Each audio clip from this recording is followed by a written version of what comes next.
Hello everyone and welcome back to Sports Today. My name is Shayan Reyes and today we are going to preview the final of the 2022 Durand Cup. Now, this is a tournament which, by the way, is steeped in history as far as Indian football is concerned. It is the third oldest knockout cup tournament in the history of football. It's the oldest cup tournament in the history of Asian football.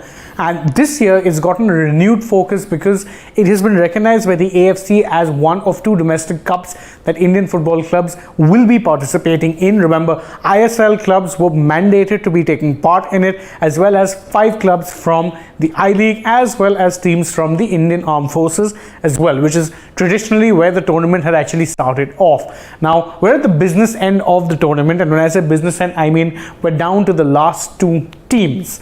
That's right, Bengaluru FC and Mumbai City FC will be contesting the final of the Durand Cup come Sunday, which is of course tomorrow, that is 18th of September. And the stakes this time around at least are more than just, it's not just a pre-season trophy in the sense that it's a trophy that holds no value. It is a trophy that guarantees the winner a spot in the qualifying rounds of the AFC Cup, which is, as we know, the second tier of Asian club football, besides of course the AFC Champions League.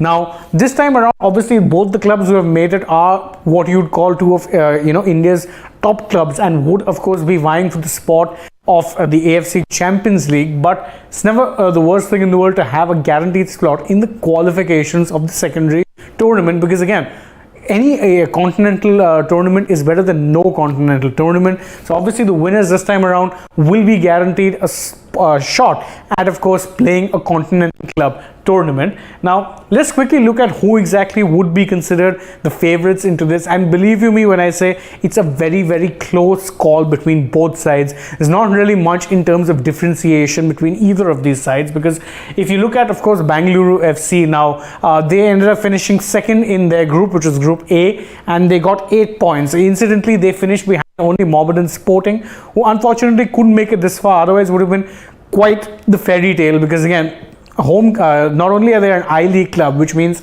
they're essentially a second division side, but Mohammedan Sporting are based in Kolkata and would have actually had the backing of the home crowd, because remember, it's being played in the Salt Lake Stadium in Kolkata, so would have been interesting in that regard. But it is both the ISL clubs who make it in, and of course Bengaluru, though of course, are a top side, and once they made it out of the group stages, they won both their quarter and semi by very, very close margins. In fact, one of the matches ended up going into extra time, and the other was just a matter of 1 goal. In fact, it was a 1-0 victory in their last match. So there's not really been much to talk about in terms of Bengaluru when it comes to big goals in that regard, but they've been a solid side, and what's more important is they're a side that has winning habits in their DNA. Remember, when they first made their mark in the I-League, then later in tournaments beyond, it's always been as the side that have been consistent, and that's exactly what they've shown here. Might not have scored as many goals as Mumbai, and we'll get to that one in a bit, but they've shown that they know how to win. And most importantly, this will be, if they can win it, their first ever Durand Cup triumph. Now again, this is partly circumstantial in the sense that when Bengaluru were a club on the rise, the Durand Cup was not really given that much importance by a lot of India's top clubs. Obviously that's changed now, but it will still be a feather in their hat if they can win the Durand Cup this time around, which is exactly what can be also said about their opponents, Mumbai City FC. Now, Mumbai ended up making it to the quarterfinals when they topped Group B. Of course, they got 8 points and they managed to top the group.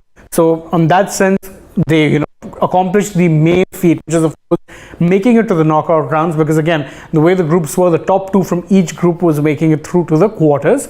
Now they finished the top of the group, guaranteed spot in the quarters.